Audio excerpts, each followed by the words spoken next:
Imagínense ustedes un régimen que nació no para prometer el bienestar y la libertad del pueblo, ni un sistema de prosperidad económica y social, ni siquiera un gobierno inspirado en básicas ideas humanistas, sino en la idea de venganza, de resentimiento, de dominación sobre todos los hombres libres.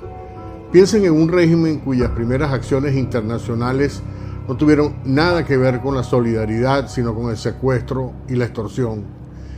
Imagínense ustedes un gobierno cuyas primeras decisiones no fueron para traer la abundancia a un pueblo subyugado, sino comprometerse hasta los tuétanos con una sola actividad: promover el terrorismo mundial como vía para alcanzar el poder totalitario. Pues así fue como nació la Cuba de Fidel Castro.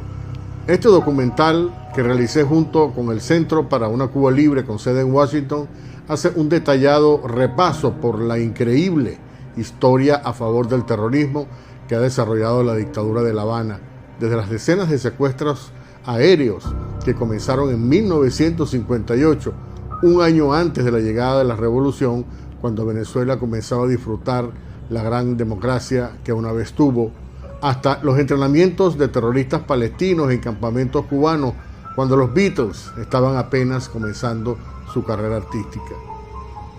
El documental que hoy les presento abarca la campaña de atentados explosivos que Cuba patrocinó en Estados Unidos, particularmente en Nueva York en los años 70, los campos de entrenamiento para grupos como los terroristas vascos de la ETA, los narcoterroristas de la FARC y el ELN, operativos de Hezbollah y Hamas, y hasta soldados del ejército republicano irlandés y de los macheteros comunistas de Puerto Rico, sin olvidar desde luego a los propios guerrilleros comunistas venezolanos, con Douglas Bravo y Alí Rodríguez Araque a la cabeza.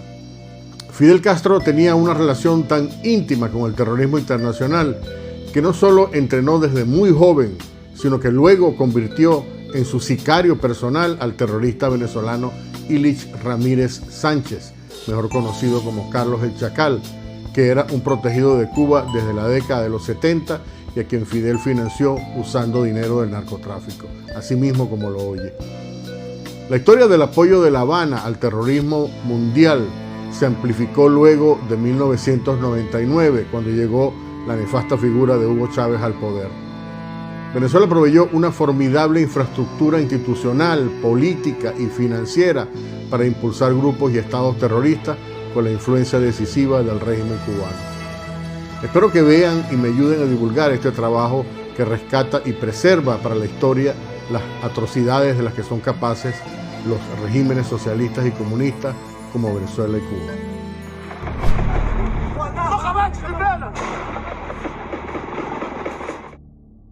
روح يا ابو الناصر خد ساتر يا ادهم اخ كيسين وسع يا شباب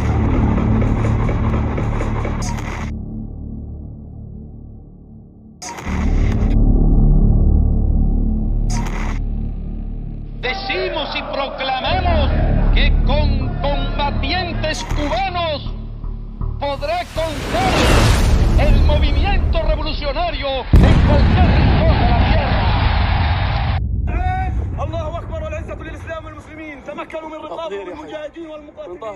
Durante décadas, Cuba ha proporcionado una contribución desproporcionada a los extremistas de todo el mundo, incluyendo en el Medio Oriente. Continuaremos el camino del gran camarada Fidel Castro para la liberación de todos los pueblos. El régimen cubano ha prestado no solo campos de entrenamiento, sino también servicios de inteligencia, apoyo diplomático e incluso financiamiento a yihadistas, desde Hamas y Hezbollah hasta la Yihad Islámica y otras organizaciones terroristas.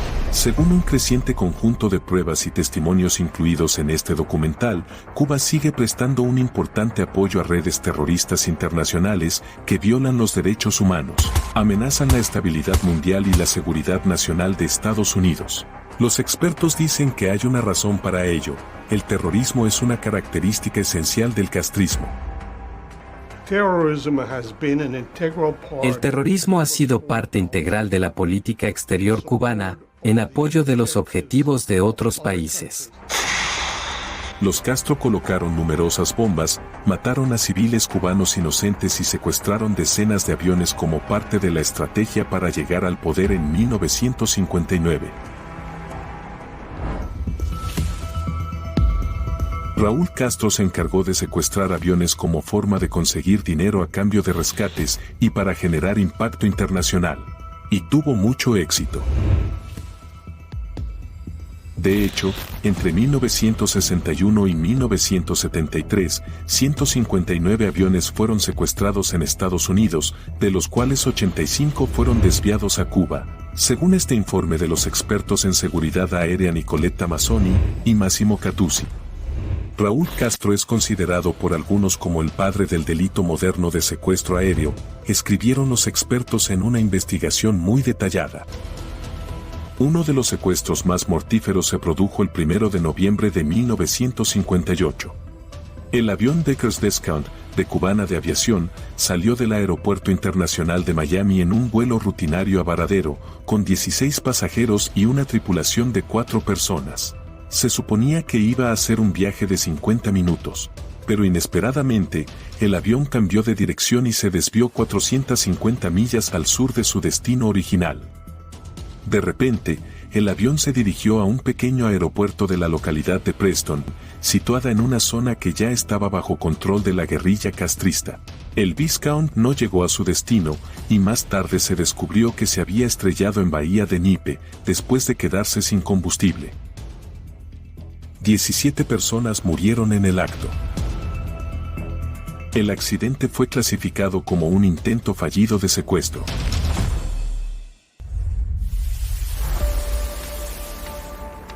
Ya en 1959, La Habana empezó a conectar con organizaciones subversivas y extremistas de América Latina, África y el Medio Oriente. Pocos meses después de tomar el control de Cuba, Raúl Castro y Ernesto Che Guevara viajaron a Egipto y de allí a la Franja de Gaza para expresar su apoyo a la causa palestina. Pronto crearon campamentos cubanos para entrenar a cuadros de guerrilleros de 10 países africanos, justo cuando Fidel Castro estaba ocupado intentando llevar al mundo al borde de una guerra nuclear, durante la crisis de los misiles de Cuba. En 1964, un grupo de militantes de la organización terrorista vasca ETA llegó secretamente desde España para entrenarse en operaciones de sabotaje, secuestros y actos subversivos en campamentos cubanos. Al año siguiente, en 1965, mientras Ernesto Che Guevara participaba en operaciones guerrilleras en el Congo, Castro acogió con satisfacción la fundación de la Organización para la Liberación de Palestina e inició gestiones que acabaron con el entrenamiento de numerosos operativos de la OLP en Cuba. Cuba ha permitido que terroristas del Medio Oriente utilicen la isla como campo de entrenamiento para llevar a cabo operaciones, particularmente en América Latina. En 1966, Castro organizó en La Habana una reunión internacional de grupos y gobiernos que promovían la subversión y el terrorismo en todo el mundo. Se denominó Conferencia Tricontinental, porque en ella participaron delegados de Asia, África y América. La Conferencia Tricontinental tenía un objetivo común: derrocar el orden mundial liderado por Estados Unidos usando cualquier medio, incluido el terrorismo.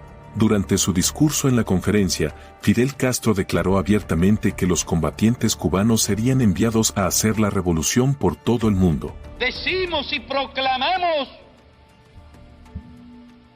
que con combatientes cubanos podrá contar el movimiento revolucionario en cualquier rincón de la tierra. Casi inmediatamente después, se abrió en Cuba una serie de campos de entrenamiento para guerrilleros bajo la supervisión de un agente del KGB soviético, según un informe del Departamento de Justicia de Estados Unidos. Básicamente, Cuba empezó a entrenar a los terroristas emergentes del mundo, y a principios de los años 70, los cubanos enseñaban tácticas terroristas de guerrilla en campamentos del Medio Oriente. La Dirección de Liberación Nacional, DLN, una oficina creada por Castro para ayudar a las organizaciones terroristas internacionales, fomentó la lectura de 2 importantes manuales que promovían la guerra de guerrillas y las tácticas terroristas. El primero era La Revolución en la Revolución, un libro escrito por el filósofo francés Régis Debray. El segundo era el Mini Manual de Revolucionarios, escrito por el terrorista urbano brasileño Carlos Marighella. Una de las citas más famosas del libro de Marighella declaraba: "El terrorismo es un arma que un revolucionario nunca debe abandonar". La Habana tradujo ambos manuales a numerosos idiomas y luego distribuyó decenas de miles de ejemplares a grupos extremistas de todo el mundo.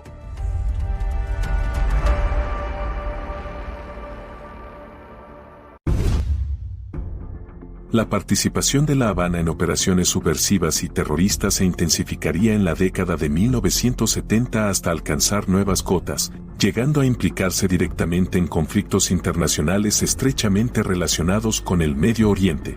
El 5 de septiembre de 1972, la facción Septiembre Negro de la Organización para la Liberación de Palestina, también conocida como OLP, llevó a cabo una masacre de atletas israelíes que competían en los Juegos Olímpicos de Múnich. Los atletas israelíes fueron tomados como rehenes por los terroristas palestinos en un asalto sorpresa en plena noche.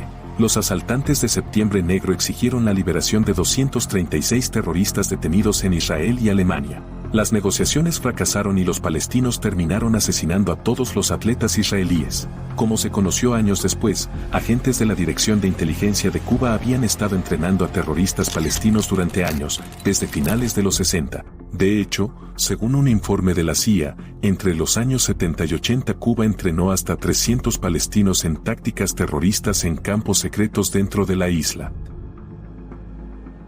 One of the world's best-known terrorists arrives for the start of his trial. Pero los palestinos no eran los únicos terroristas protegidos por el régimen de La Habana. Un peligroso terrorista deambulaba por Europa y el Medio Oriente como un lobo solitario, sembrando el caos con el patrocinio de Fidel Castro, Ilich Ramírez Sánchez, también conocido como Carlos el Chacal. Como se reveló posteriormente en una demanda ante los tribunales franceses en 1999, Carlos trabajaba como terrorista privado para el propio Fidel Castro. Según la demanda, Castro apoyó al terrorista venezolano con pasaportes falsos, 5 apartamentos en París y dinero procedente del narcotráfico. Fidel también le dio el nombre clave de Hitman, o asesino a sueldo, y una lista de objetivos para matar. Los cubanos mantenían una relación tan estrecha con Carlos, que 3 diplomáticos de alto rango de La Habana fueron expulsados después de que la inteligencia francesa descubriera que visitaban constantemente al terrorista en su escondite de París. La conexión entre Fidel y el Chacal se reveló en una carta escrita por el agente cubano Juan Antonio Rodríguez Menier, un oficial de inteligencia de alto rango que había conocido a Carlos en La Habana antes de desertar a Estados Unidos en 1987. La carta apoyaba una demanda presentada contra el Chacal por Ileana de la Guardia, hija del difunto Tony de la Guardia, ejecutado en 1989 en un juicio político diseñado para encubrir la participación de Fidel y Raúl Castro en el contrabando de drogas hacia Estados Unidos. La relación con Fidel Castro se remontaba al verano de 1966, cuando Carlos recibió su primer entrenamiento en guerra de guerrillas, explosivos y sabotaje en el campamento Matanzas, una escuela de terroristas bajo la dirección de la Dirección de Inteligencia cubana. El infame mercenario no era el único latinoamericano al que La Habana entrenaba y apoyaba plenamente. De hecho, el régimen cubano entrenó a grupos violentos para amenazar la democracia en toda América Latina. Castro creó campos para entrenar a terroristas potenciales de Venezuela, Colombia, Chile, Uruguay y El Salvador, entre otros, y continuó haciéndolo durante décadas. El objetivo, como declaró el Che Guevara, era crear 2, 3, muchos Vietnams en Sudamérica. Eso es exactamente lo que hicieron los terroristas colombianos del M-19. El 27 de febrero de 1980, los guerrilleros del M-19, alentados por La Habana, asaltaron la embajada dominicana en Bogotá y mantuvieron cautivos a más de una docena de diplomáticos, entre ellos el embajador estadounidense Diego Asensio. Pidieron un rescate de $50 millones y la liberación de 311 compañeros encarcelados. Al final, recibieron $2,5 millones y una vía de escape hacia Cuba, después de que Fidel Castro les ofreciera asilo político. Mientras tanto, Cuba se convertía en la capital de grupos terroristas internacionales que operan libremente desde La Habana coordinando actividades en la región. Había representantes de grupos tan diversos como el Ejército Republicano Irlandés, los Vascos de la ETA y las organizaciones terroristas colombianas Fuerzas Armadas Revolucionarias de Colombia o FARC, y el Ejército de Liberación Nacional o ELN. También había representantes de grupos terroristas islámicos extremistas como Hezbollah y militantes palestinos, incluido Hamas, que potenciaban sus conexiones terroristas en América Latina desde La Habana.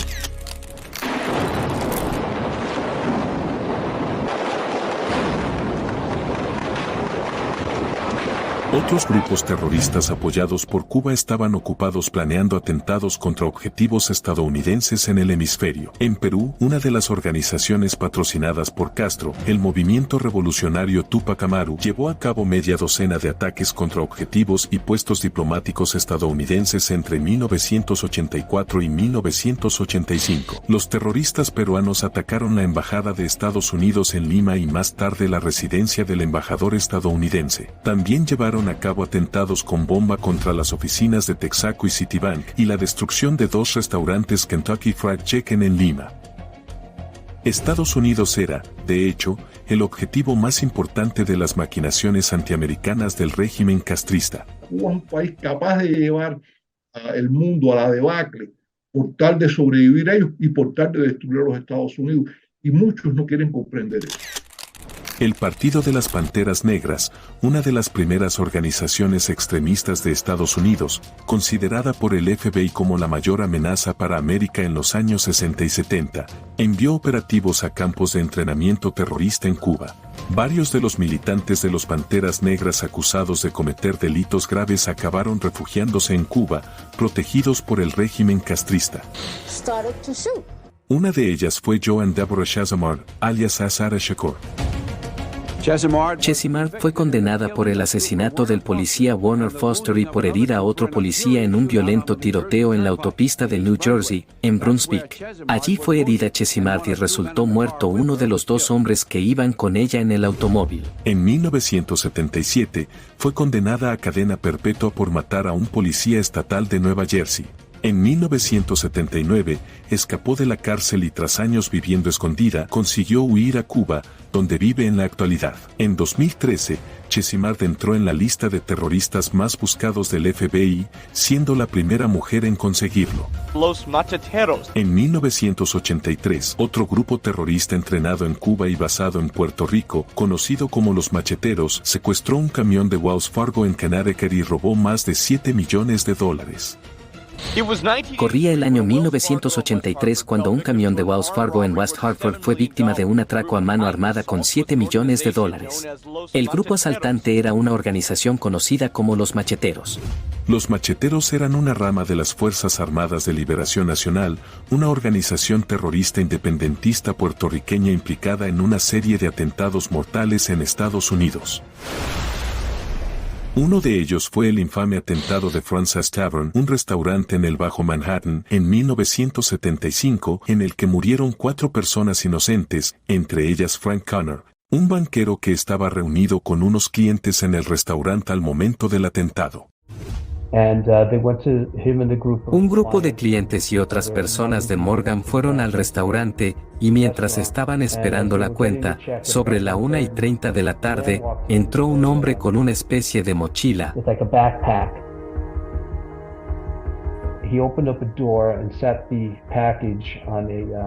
Abrió una puerta y puso el paquete a poca distancia de la puerta, detrás de la mesa donde mi padre estaba comiendo.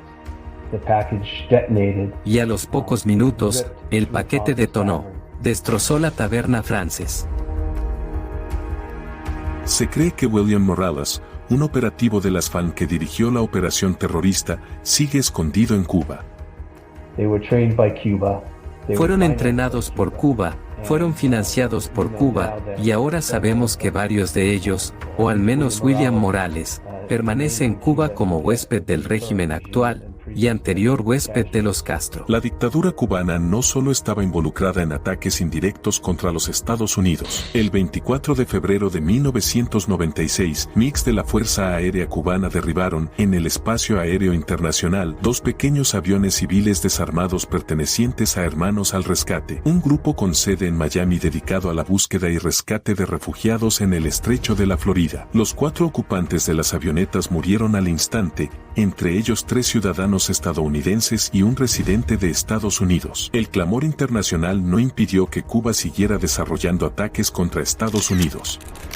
Una red de espías castristas ya estaba infiltrada en organizaciones anticastristas como Hermanos al Rescate en Miami y planeando más ataques. Años después, el FBI descubrió que uno de los espías de la llamada Red Avispa recibió instrucciones de La Habana para localizar zonas en el sur de la Florida para enviar infiltrados, armas y explosivos para futuros ataques. La red fue desmantelada en 1998 por el FBI, pero Castro ya se había infiltrado en las altas esferas del Pentágono, lo que le dio acceso a información confidencial útil para sus actividades terroristas antiamericanas en todo el mundo.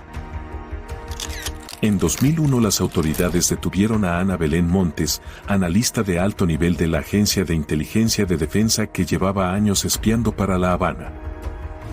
El régimen de Castro no solo estaba robando secretos estadounidenses, también albergaba a delincuentes considerados fugitivos por Estados Unidos, más que ningún otro país del mundo. Así que no dejen que nadie les engañe. Lo que está pasando en Cuba no es un fracaso del pueblo cubano, es un fracaso de Fidel Castro y del comunismo. Cuba fue incluida por primera vez en la lista de países promotores del terrorismo de Estados Unidos en 1982, después de que Washington descubriera y documentara que La Habana utilizaba una red de narcotráfico para canalizar armas y dinero en efectivo al grupo terrorista colombiano M-19. Cuba permaneció en la lista durante más de 3 décadas porque nunca dejó de apoyar a las redes terroristas internacionales. Incluso después de que Fidel Castro entregara el poder a su hermano como presidente de Cuba a principios de 2008, su aliado más valioso, Hugo Chávez, estaba transformando rápidamente Venezuela en un refugio para grupos terroristas como Hezbollah, Hamas, las FARC y el ELN con la ayuda del castrismo. Que uno de los objetivos que tiene el imperio yanqui en la mira hace mucho tiempo es Irán. Así que nuestra solidaridad delante de ti. Chávez simplemente estaba siguiendo el modelo cubano en el que el terrorismo y la violencia son características fundamentales, con la asistencia y supervisión de los servicios de inteligencia cubanos incrustados en Venezuela. La convergencia de acciones donde la actividad criminal más la actividad represiva y la actividad de narcóticos, muchas veces como amalgama logística, generan un conjunto ideal para patrocinar el terrorismo, que no es más que el uso de la violencia, de la represión y de la muerte para tener una población sometida a una ideología. Y eso es Cuba. Según el militar venezolano, Cuba se alió con Chávez para crear un laboratorio para convertir a Venezuela en un santuario del terrorismo internacional. Cuba es un gran patrocinador del terrorismo en nuestra región. ¿Por qué? Porque proporciona un lugar, un santuario a todos estos grupos. Cuba era la que dominaba la identidad en Venezuela, es decir, te generaban pasaportes, cédulas de identidad, y esto es lo que ellos venden. Esto es el gran incentivo para que grupos como Hezbollah, ELN, Hamas y otros grupos terroristas vayan a lugares como Venezuela y Cuba a obtener identidades, a tener lugares que son santuarios y poder desplazarse en la región bajo esa protección. En 2011, cuando el presidente Barack Obama daba señales de estar abierto a un diálogo con La Habana, la entonces secretaria de Estado Hillary Clinton recibió un mensaje secreto de una fuente confiable. El mensaje era claro: Hezbollah está estableciendo una base de operaciones en Cuba diseñada para apoyar ataques terroristas en toda América Latina, según un correo electrónico filtrado posteriormente por Wikileaks. Un año más tarde, en 2012, Raúl Castro prestó una ayuda crucial al grupo terrorista colombiano FARC, al iniciarse en La Habana las negociaciones para un acuerdo de paz con el gobierno colombiano. Según un experto en inteligencia que tuvo acceso a fuentes confidenciales, La Habana ayudó a las FARC a blanquear más de $1.000 millones que tenían enterrados en la selva colombiana, procedentes del tráfico de cocaína.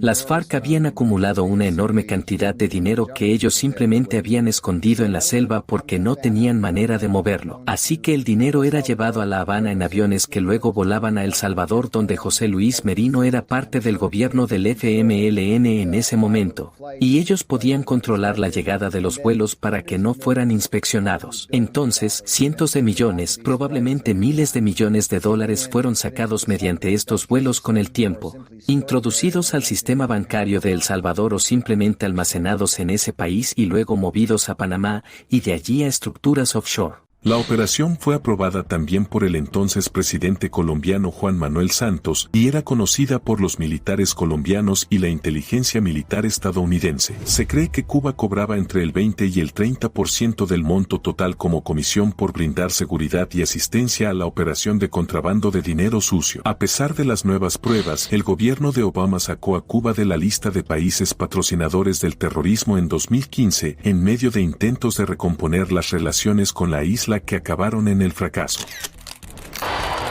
El régimen castrista se benefició enormemente del intento de Obama de hacer historia en la largamente conflictiva relación entre Estados Unidos y Cuba, pero La Habana no tenía la más mínima intención de cambiar su naturaleza violenta y pro-terrorista.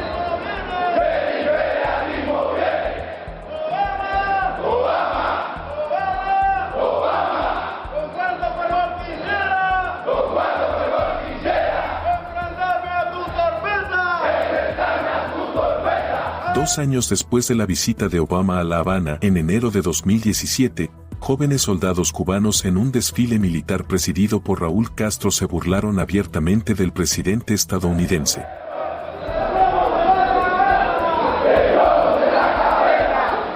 Mientras los jóvenes militares desfilaban en La Habana, agentes cubanos desempeñaban un papel crucial en la persecución y tortura de la oposición en Venezuela para mantener en el poder al sucesor de Chávez, Nicolás Maduro. En diciembre del 2018, denunciamos ante la Corte Penal Internacional la participación de funcionarios cubanos y oficiales de inteligencia en la planificación y comisión del crimen de tortura, luego de haber obtenido por lo menos 12 testimonios como el que ustedes acaban de ver. Después de 6 años, a principios de 2021, la administración Trump volvió a incluir a Cuba en la lista de estados patrocinadores del terrorismo. Entre las razones para volver a incluir a Cuba en la lista, el Departamento de Estado dijo que La Habana concedió refugio a los guerrilleros del ELN que eran responsables del ataque terrorista contra la Academia de Policía en Bogotá, y que protegía a más de 70 criminales considerados fugitivos por Estados Unidos.